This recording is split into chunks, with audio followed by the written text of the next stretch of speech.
Hello बंधु। चलिए दोस्तों, आज हम लोग polynomial chapter 7 West Bengal board secondary exam के बोर्ड के 9 क्लास के चैप्टर्स आज हम लोग सॉल्व करेंगे। इसमें पहले कुछ इंट्रोडक्शंस चलेंगे। इस इंट्रोडक्शन में आप लोग को पता चलेगा कि कैसे किस चीज़ को आइडेंटिफाई करना है और कैसे किस चीज़ को सॉल्व करना है।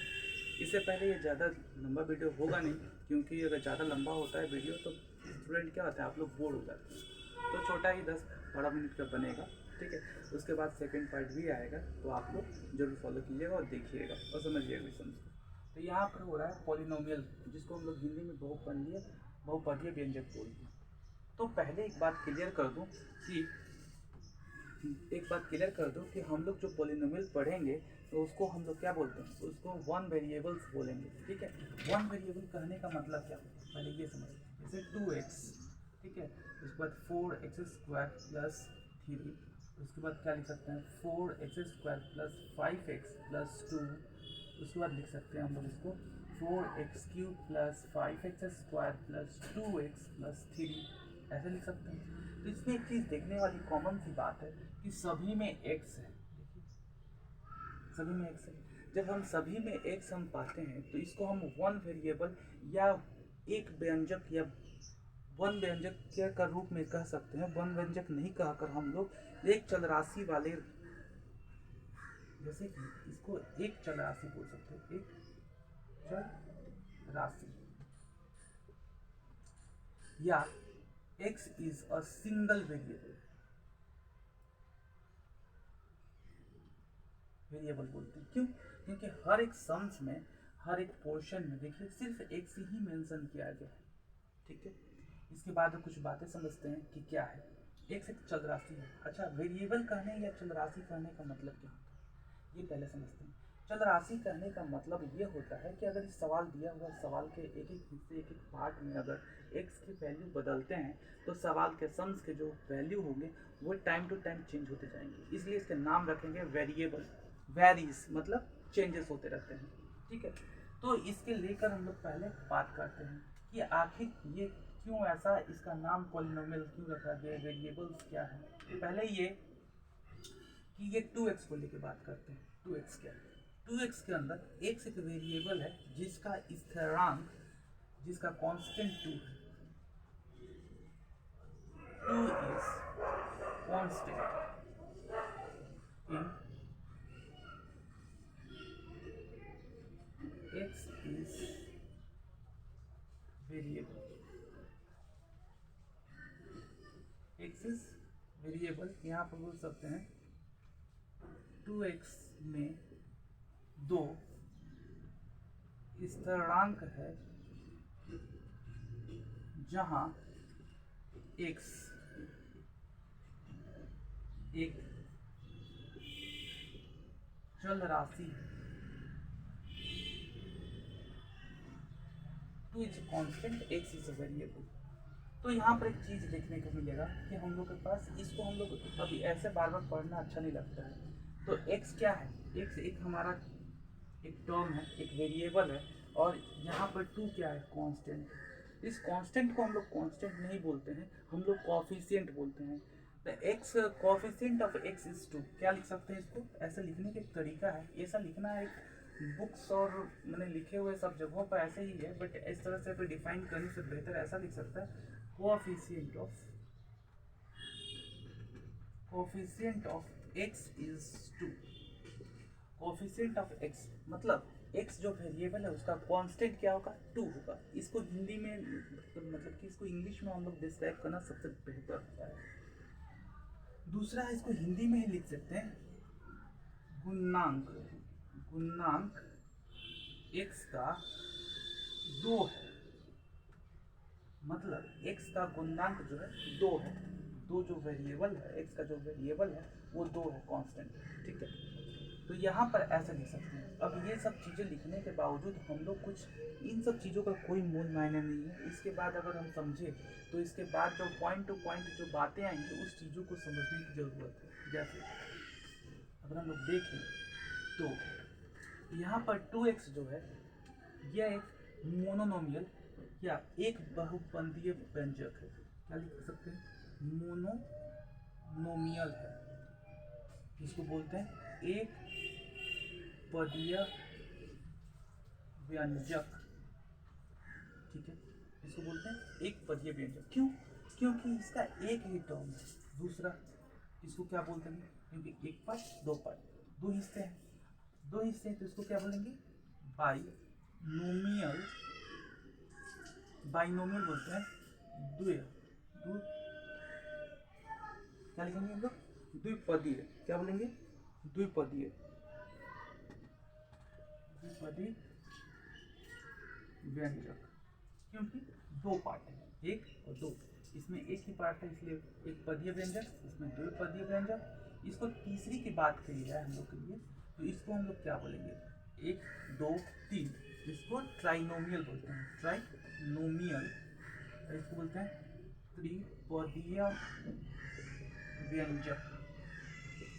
ठीक है, चौथा में अगर हम बात करें तो इसको क्वाड्रिनोमियल बोलते हैं। अगर ऐसे कभी कभी बुक्स में क्या होता है, दिया रहता है कि पहला दूसरा और तीसरा टर्म को बताया गया और चौथे टर्म को बोला जाता है कि पोलिनोमियल, तीन से ज़्यादा हो तो पोलिनोमियल है, तो इसको हम लोग पोलिनोमियल का भी नाम दे सकते हैं और क्वाड्रिनोमियल भी दे सकते हैं। ठीक है, तो इसको हम लोग मान लेते हैं, इसको पोलिनोमियल ही लिख लेते हैं। अभी तीन से ज़्यादा है, जिसको बोलते हैं बहुपदीय। आई होप सो आप लोग को दिख नहीं रहा होगा, तो मैं यहाँ पर जैसे करके लिख देता हूँ। इसको बोलते हैं पॉलिनोमियल, इसको बोलते हैं बहुपदीय व्यंजक। ठीक है, हर एक टर्म का नाम है। इसको बोलते हैं मोनिनोमियल, जिसको बोलते हैं एक पदीय व्यंजक। इसमें दो पार्ट है तो इसको बोलते हैं बाइनोमियल, द्विपंजक। इसको बोलते हैं तीन पार्ट है, एक दो तीन, इसको बोलते हैं ट्राइनोमियल, त्रिपदीय व्यंजक। इसमें चार पार्ट है इसलिए इसको बोलते हैं कि पॉलिनोमियल। इस पार्ट को अगर हम लोग सही से देखें तो इसमें हर पार्ट में, हर पोर्शंस में, मतलब ये वाला और इसके अंदर एज वेल एज इसके अंदर भी, सभी के अंदर वेरिएबल सिमिलर है, सभी के अंदर वेरिएबल सेम। अगर हम लोग बात करें ऐसे एक सम्स को लेकर, जैसे क्या होगा, जैसे मान लीजिए कि कोई ऐसा बोल दिया कि ये कौन सा पॉलिनोमियल है, which type of polynomial this is, तो दिस इज अ ट्राइनोमियल और ये होगा त्रिपदीय व्यंजक होगा। कैसे? पहले ये देखेंगे, एक दो तीन। अब कितने स्टूडेंट होते हैं, कितने हमारे भाई बंधु होते हैं जिसको बोलते हैं क्या, किसके आगे कोई साइन नहीं है तो इसको काउंट मत करो, या इसको क्या बोलते हैं एक दो, बस खत्म, क्योंकि दो। पर याद रखिएगा कहीं कुछ नहीं दिखता है इसका मतलब क्या है, वहाँ पे प्लस का साइन है। कहीं कुछ नहीं दिखता है इसका मतलब प्लस का साइन है। आपको अगर पोलिनोमियल, ट्राइनोमियल और बाइनोमियल वगैरह, आपको पोलिनोमियल वगैरह आइडेंटिफाई करना होगा तो आप प्लस और माइनस को काउंट करो कि कितने प्लस है कितने माइनस है। अगर आप प्लस और माइनस काउंट कर लेंगे ना तो आपको पता चल जाएगा कि इसके अंदर कितने पोर्शन है, ये बाइनोमियल है, ये ट्राइनोमियल है या मोनोनोमियल है, कुछ भी। तो यहाँ पर देखो, यहाँ कुछ नहीं है, इसका मतलब प्लस है। तो एक हो गया, दो हो गया, तीन, मतलब तीन प्लस है, मतलब ये कितना होगा, ये ट्राइनोमियल होगा, सीधा सी बात है, ये ट्राइनोमियल होगा, त्रिपदीय व्यंजक होगा। और ये एक वेरिएबल है जिसका नाम है वाई, ये अल्फाबेटिकल होता है, ये अलजेब्रिकल भी बोल सकते हैं। मान लीजिए यहाँ पर एक और मैं एग्जांपल देता हूँ, 3y divided two plus 5y plus 3। अब देखिए जाए, हम क्या बोला मैंने कि इसमें प्लस और माइनस को काउंट करना है। लीजिए मैं एक माइनस कर देता हूँ सबसे पहले, ठीक है। तो अब अगर हम देखें तो यहाँ पर एक क्या है, यहाँ पर प्लस है, एक हुआ, दो, 1 2 3 4, क्या हो गया, क्वाड्रिनोमियल हो गया। अब क्वाड्रिनोमियल तो मैं बताया नहीं, तो क्वाड्रिनोमियल की जगह पर मैंने क्या बोला कि तीन से ज़्यादा अगर पद हो जाते हैं, तीन से ज़्यादा आपके सेक्शंस या पार्ट्स हो जाते हैं तो इसको हम लोग पॉलिनोमियल के अंदर रख देते हैं। और यहाँ पर देखेंगे क्या, ये 3x/2, 3x/2 ये डिवाइडेड है। डिवाइड को काउंट नहीं करना है, हमें डिवाइड नहीं काउंट करना, हमें सिर्फ काउंट करना है क्या, प्लस और माइनस। प्लस और माइनस काउंट करने से ही पता चल जाएगा कि ये कौन सा पॉलिनोमियल है, मोनोमियल है, बाइनोमियल है, ट्राइनोमियल है या पॉलिनोमियल है। तो एक हुआ, दो हुआ, एक ये मिलाकर ये तीसरा, एक ये क्या हुआ, चौथा हो गया। तो ये क्या हो गया, आपका पॉलिनोमियल हो गया। क्या हो गया, पॉलिनोमियल। पॉलिनोमियल इसको बोलते हैं बहुपदीय व्यंजक। ठीक है, अब यहाँ तक ये आपका आइडेंटिफिकेशन खत्म हुआ। हम लोग थोड़ा सा एक दो सम्स को सॉल्व करते हैं, आइडेंटिफाई करते हैं। कोएफिशिएंट क्या है, गुणनांक क्या है, इसे कितने गुणनांक हो सकते हैं, इससे कोएफिशिएंट कितने हो सकते हैं। कोएफिशिएंट और गुणनांक दोनों एक ही होता है, ठीक है। सो इन दोनों को आइडेंटिफाई करेंगे कि कितने होते हैं, ये आके इसको सॉल्व कैसे करते हैं। कुछ कुछ सेक्शन जैसे 7.1 के जो स्वयं करो लेट्स डू वाला जो पोर्शन है उसको हम लोग क्या करेंगे, सॉल्व कर एक दो सम्स को समझेंगे और समझने के बाद जो रिजल्ट आता है वो क्या है, आखिर वो पॉलिनोमियल है, बाइनोमियल है या ट्राइनोमियल है, इसको भी क्लासीफाई करेंगे। क्लासीफाई करके अगर हम लोग समझते हैं कि ये कैसे क्या होगा तो आगे चैप्टर्स को भी क्लियर करेंगे, ठीक है। इससे पहले एक बात मैं बताता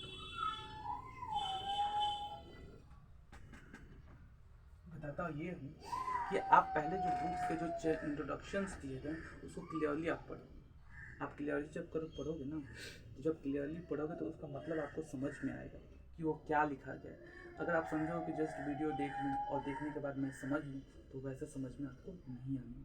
तो उसको समझने के लिए आप थोड़ा इंट्रोडक्शन पढ़िए। इंट्रोडक्शन पढ़ने के बाद आप क्या कीजिए, आप उसको समझिए, उसके बाद वीडियो देखिए पानी की तरह एकदम ट्रांसपेरेंट आपको समझ में आएगा, हर बातें समझ में आएगी। और मैं ये आशा करता हूँ कि आपको किसी ट्यूशन की ज़रूरत नहीं होगी। बट आप सोचोगे वीडियो देख के मैं समझ जाऊँ, तो आप 9th स्टैंडर्ड में हो और 9th के चैप्टर पढ़ाए जा रहे हैं, तो आप उतना कैपेबल होने से अगर आदमी पहले से 8 क्लास में 9 के सब्जेक्ट पढ़ रहे हो, आप कम से कम 2 या 3 महीना दिए हो इस सब्जेक्ट के ऊपर तो ही समझ पाओगे, अदरवाइज समझने का चांस बहुत कम जाता है। तो हम किसी भी टीचर्स या किसी भी चीज़ को बोलते हैं हमको समझ नहीं आता। मैथ्स बहुत ईजी है, मैथ को समझना और मैथ्स को प्रैक्टिस करने से ही वो क्या होता है आपके लिए बहुत ईजी प्रक्रिया करता है। तो आपको गुड स्कोर करने के लिए मैथ्स को प्रैक्टिस करना होगा और समझना होगा। और बताने वाली बात ये थी कि अगर बोला जाए सिंपल 2, 4, 5 क्या है, ये पॉलिनोमियल है कि नहीं, तो ये पॉलिनोमियल है, पॉलिनोमियल का एक सेक्शन है, क्योंकि हम इस टर्म को भी हम काउंट कर रहे थे ना। अच्छा, मैं बार बार भाग बोल रहा हूँ, एक्चुअली वो भाग नहीं बोल सकते हैं, इसको हम टर्म बोलते हैं। इसके अंदर कितने टर्म्स हैं, कितने पद हैं, ठीक है। तो 1 2 3 3 पद हैं, ठीक है। तो वैसे ही इसको भी काउंट कर रहे थे हम लोग, गिन रहे थे 1 2 3 4, तभी ना बोल रहे थे पॉलिनोमियल है। तो वैसे ही ये कांस्टेंट टर्म क्या है, कांस्टेंट टर्म, कांस्टेंट स्थिरांक पद, ठीक है। अब एक और बात आती है, चलिए देखते हैं ये वाली बात है। जैसे x टू द पावर 0 क्या यह पद है, टर्म है? हाँ है। कैसे? x टू द पावर 0 हम लॉ ऑफ इंडिसेस के चैप्टर्स में पहले इंट्रोडक्शन के दिन ही बताया था, किसी भी पावर के किसी भी नंबर्स या किसी भी अल्फ़ाबेट के ऊपर पावर 0 हो जाए तो वो क्या इंडिकेट करने लगता है, 1 इंडिकेट करने लगता है। अगर मान लीजिए कि ऐसा लिखा हुआ है, ये मैं इरेज करता हूँ, आप लोग स्क्रीन शॉट कर लेना, अदरवाइज आप इसको पॉज करके आप नोट डाउन कर लेना कॉपी करके, ठीक है।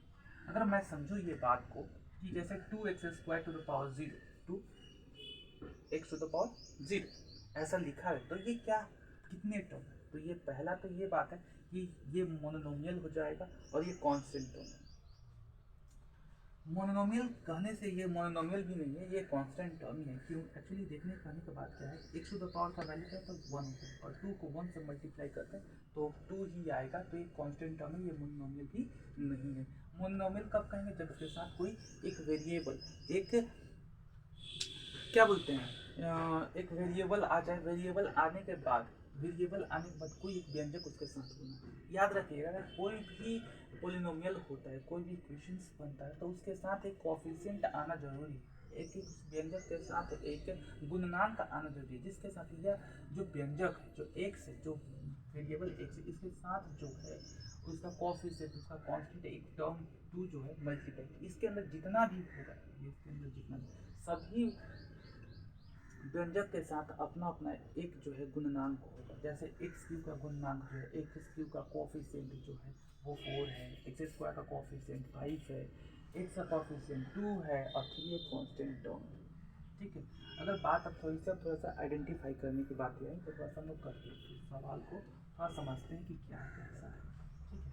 बस एक सवाल को सॉल्व करेंगे और वीडियो को यहीं पे ख़त्म करके आगे बढ़ेंगे। जैसे मान लीजिए 2x², 2x नहीं लेते हैं, थोड़ा सा अच्छा नहीं लग रहा है, सिमिलर चीज़ 2k या 3 देते हैं या स्क्वायर देते हैं, यहाँ पर k प्लस 5/2 हो गया, 5/2 लिख दिया हमने।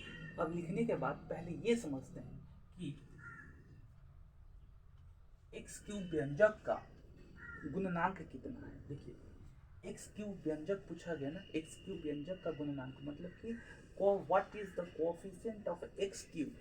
तो what is the coefficient of x³ जब पूछा जाए तो x³ को सिर्फ क्या कीजिए, उसको थोड़ा सा हाइड कर दीजिए, छिपा दीजिए, तो बचा क्या दिखने में, सिर्फ बच रहा है 2।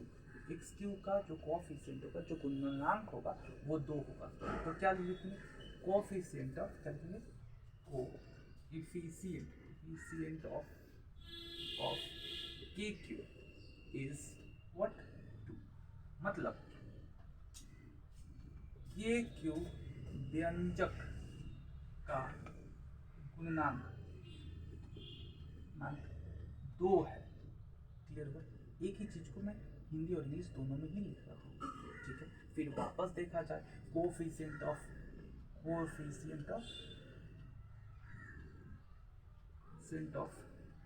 k² क्या होगा, इज 2 होगा, एज वेल एज 2। क्यों, क्योंकि इसका कोएफिशिएंट ये होगा, सीधी बात है। एक k² का व्यंजक जो होगा, k² व्यंजक का गुणनांक कितना होगा, गुणनांक जो होगा 2 है। अब ये मत सोच लीजिएगा आप लोग कि इसका गुणनांक 2 है तो इसका भी गुणनांक 2, नहीं, ऐसा नहीं है।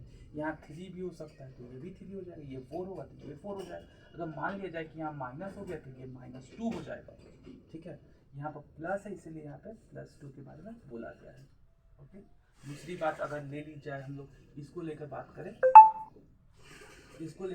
कोएफिशिएंट की बात करें, कोएफिशिएंट ऑफ k का, k कितना है, k का कितना है, तो अब देखा जाए यहाँ पर कोई तो नंबर है ही नहीं, तो क्या जिम करे, जब कोई नंबर नहीं है, कोई रास्ता नहीं है, तो 1 है। हमारे साथ कौन नहीं है, अगर कुछ भी नहीं है तो बोलते ना, कोई हमारे साथ नहीं तो हमारा भगवान है, हमारे परमात्मा है। वैसे ही हम लोग बोलते हैं तो k के साथ कोई नहीं है तो k के साथ कौन है, 1 है। यहाँ पर 1 आया और इसके साथ क्या है, माइनस, यहाँ लिखेंगे -1 है। यहाँ पर लिख देंगे k व्यंजक का गुणनांक -1 है, ठीक है, लिख दिया। अब एक और क्वेश्चंस आते हैं जो बहुत ज़्यादा मतलब कंफ्यूजन क्रिएट करते हैं। इतना आप लोग समझ गए तो आप इसे नोट कर लीजिएगा, वीडियो में मत छोड़िएगा। किसी भी चीज़ पूरी वीडियो चलते हुए समझ में नहीं आता, आप अपने ऑन राइटिंग में कॉपी पर लिखिएगा, लिखते लिखते प्रैक्टिस कीजिएगा, समझिएगा तो ज़्यादा समझ में आएगा। मैं तो समझा रहा हूँ अभी कुछ देर के लिए, बट उसी समय आप नोट डाउन कर लेते हैं कॉपी में तो बहुत ज़्यादा जल्दी से समझ में आता। एक और सेशन बचा उस चीज़ को समझते हैं, इतना दूर आ गया आपका। अब मान लीजिए कि हम लोग कहते हैं क्या कि कोएफिशिएंट ऑफ k⁻0 कितना होगा। अब k⁻0 का मतलब क्या होता है, पहले ये समझते हैं। k⁻0 का मतलब होता है 1। अब 1 क्या है, कांस्टेंट टर्म है ना, कांस्टेंट टर्म सीधी बात, तो हम लोग लिखेंगे क्या, 5/2 याद रहेगा आपको। तो यहाँ लिख देंगे k⁻0 व्यंजक का गुणनांक क्या होगा, गुणनांक 5/2 है। अब एक और क्वेश्चन में आप लोग को कंफ्यूज करने के लिए, हर किसी मतलब हमारे बोर्ड में हर अलग अलग स्कूल में अलग अलग टीचर्स, अलग अलग क्वालिफिकेशन के और अलग अलग तरह के मैंने क्वेश्चन सेट की जाते हैं। बहुत ही कंफ्यूजन, अगर अच्छे स्कूल हो गए तो देखिएगा कुछ ऐसे तरीके से हो जाते हैं कि जो टीचर्स हमें बताए गए नहीं वही कुछ आ गया। तो इसमें क्या होता है, तो कोएफिशिएंट पूछ दिया क्या, coefficient of, what is the coefficient of x⁵। अब x⁵ ये x नहीं के बोल रहा था, भूल गया। तो ये k⁵ यहाँ पर देखा जाए तो यहाँ k⁵ तो है ही नहीं। अब आंसर क्या होगा, जब जो चीज़ है नहीं तो उसके लिए क्या होता है, कोई चीज़ है नहीं तो 0, सीधी बात है। इसके लिए कुछ समझने का चला, कोई टेंशन तो नहीं है, ठीक है। इतना टेंशन लेने का बात नहीं। k⁵ इसका e to the 5 व्यंजक का गुणनांक जो होगा गुणनांक 0 है लिखेंगे। ठीक है, आपका यहाँ तक कहानी खत्म होता है कि कोएफिशिएंट कैसे आइडेंटिफाई करे, फिर वेरिएबल्स आइडेंटिफाई करे, फिर उसके बाद क्या होता है इतने सारे चीज़, इसके अंदर कितने टर्म्स हैं, तो इसके अंदर टर्म कितने, एक यहाँ का प्लस 2, एक प्लस 2 प्लस एक माइनस 3 और एक 4, मतलब ये पॉलिनोमियल सेक्शन है। ठीक है, अब हम लोग एक दो सवाल सम्स करके देख लेते हैं क्या है कैसा है। बुक्स के ही कुछ सवाल हैं, उस बुक्स को आप देखोगे तो आप गवर्नमेंट बुक पे देखोगे तो आपको उसमें समझ में आएगा कि मैं क्या करना चाहूँ। सपोज कर लो कि यहाँ पर कुछ सम्स दिए गए हैं, उस सम्स को हम लोग थोड़ा सा ट्रिगर करके देखता हूँ। जैसे q का value y is equals to 7y plus minus y 7y minus y plus 10, और दूसरी दी गई है gx की value equals to x plus 1, और तीसरी दी गई है आपका, मान लेते हैं इतनी सारी बुक्स में दी गई है बट हर सवाल का सोल्यूशन जो होता है कुछ अलग तरीके से मान लेते हैं। ये सवाल दी गई कुछ कंडीशंस में जो होगा, जैसे मान लीजिए पी क्यू, और जैसे ये दो वेरिएबल्स मिल रहे हैं, इस वेरिएबल्स को हमको ऐड करना, मान लीजिए वेरिएबल्स मैं खुद से ऐड करता हूँ, इसमें एडिंग कर देता हूँ 7 minus 7y Q plus 2y plus 5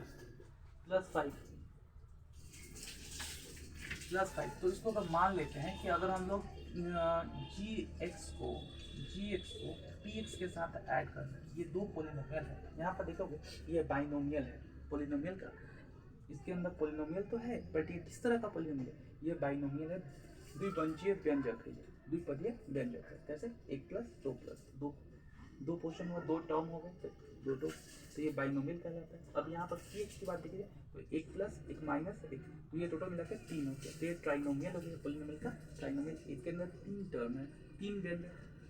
अब इन दोनों को क्या बोला गया, ऐड कर दो। अब तो ऐड कर देते हैं, तो gx का वैल्यू पहले ऐड करने की बात आएगी, कर देंगे।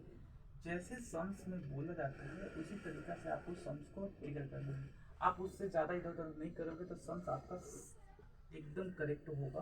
तो हम लोग क्या करेंगे, सिर्फ ब्रैकेट को ओपन कर देना नॉर्मली, क्या है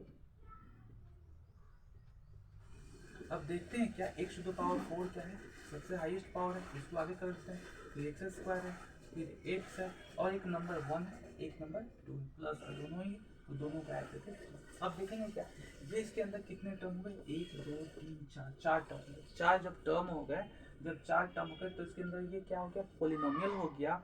और अगर पूछा जाए coefficient of x to the power 4 is 1, coefficient of x square is -1, coefficient of x is 1 and constant term is 3। सीधी बात है। अगर एक और सम से इसी बात को लेकर इसके अंदर चले जाए हम लोग qy, ठीक है, ये थोड़ा सा बुक से मैं उठाया और थोड़ा सा खुद अपने ही ऐड कर दिया, जिससे आपको थोड़ा डिफरेंट तरीके से नॉलेज मिल सके, समझ सको। ठीक है, चलो यहाँ पर देखो q हो गया -y प्लस 10 प्लस, यहाँ प्लस का साइन दिया इसलिए प्लस आया, और फिर ry है जिसकी वैल्यू को मैं क्या कर रहा हूँ, प्लेस कर रहा हूँ, जो जहाँ पे है उसकी वैल्यू को ही सिंपली क्या किया गया, प्लेस किया गया, बैठाया गया है। हो गया, इसको क्या करो, ब्रैकेट ओपन करो, अब देखो प्लस माइनस -7y³ हो जाता है, प्लस प्लस प्लस 2y हो जाता है, और ये प्लस प्लस प्लस 5 हो जाता है। समझ में आ रहा है। अब देखिए प्लस में 7y³ है, एक माइनस में 7y³ है, एक तो प्लस में 7y³ है, तो ये प्लस और माइनस में क्या होता है, कट जाता है, ये वैल्यू दोनों कैंसिल आउट हो गए, तो इसमें से क्या होता है, एक -y बचा, एक प्लस 2y बचा, तो इसमें से एक प्लस और माइनस होने से क्या होता है, हम लोग इसको सब्सट्रैक्ट करके घटाते हैं, तो एक बचा y, 2y से y गया तो बचा y, अब प्लस 10 है, एक प्लस 5 है, तो ये टोटल मिला के 15। अब देखो हम लोग दोनों ही सब सम्स उठाकर कर रहे थे qy की वैल्यू, तो उस समय देख रहा था कि ये ट्राइनोमियल था, ये दूसरा वाला भी ट्राइनोमियल था। जब इसकी कोफिशिएंट की बात की जाए तो इसकी कोफिशिएंट प्लस में थी, इसकी कोफिशिएंट माइनस में थी, इसकी x की कोफिशिएंट -1 थी, और इस वाली में कोफिशिएंट जो थी 2 प्लस में 2 थी। अब हम जब वैल्यू को फाइंड आउट किए तो हमने पाया क्या कि ये बाइनोमियल हो गया और इसके अंदर दो टर्म हो गया, और दो टर्म होने के बावजूद x का जो y का जो आपका कोफिशिएंट है वो 1 हो गया, अपॉन से टर्म जो हो गया 15 हो गया। तो सवाल इसी तरह के जो दिए गए हैं उस तरह से आपको समझना है, इस तरह से आप समझ कर सवाल को देखिए, समझिए। अगर कोई प्रॉब्लम हो तो हमें कमेंट कीजिए, हम लोग उसके रिगार्डिंग भी आपको कंफ्यूजन क्लियर करने के लिए एक अलग से वीडियो बना दिया करेंगे। आप पूरा वीडियो देखिएगा। एट द ऐसा कभी ऐसा समय आएगा जिसमें मैं कुछ इंपॉर्टेंस क्वेश्चन भी बता दूंगा, जिसमें आपके आगे स्टडी के लिए, जैसे टेंथ स्टैंडर्ड या आपके फाइनल एग्जाम के लिए वो क्या हो जाएंगे, इंपॉर्टेंट हो जाएंगे। तो ऐसा नहीं कि वीडियो स्किप कर दिया और 5 मिनट में किसी चीज़ को, 5 मिनट में तो आपका कोई मोटो क्लियर होता है, कभी नहीं। मोटो कभी कभी आपका जो सक्सेस होता है वो 5 मिनट में कभी क्लियर नहीं होता। तो आपका मोटिवेशन, आपकी पढ़ाई, आपकी समझ ही आपको एक आपके ड्रीम तक पहुंचा सकती है। तो मैं कोशिश कर रहा हूँ जहाँ तक हो सके मैं आपकी सहायता कर सकूँ।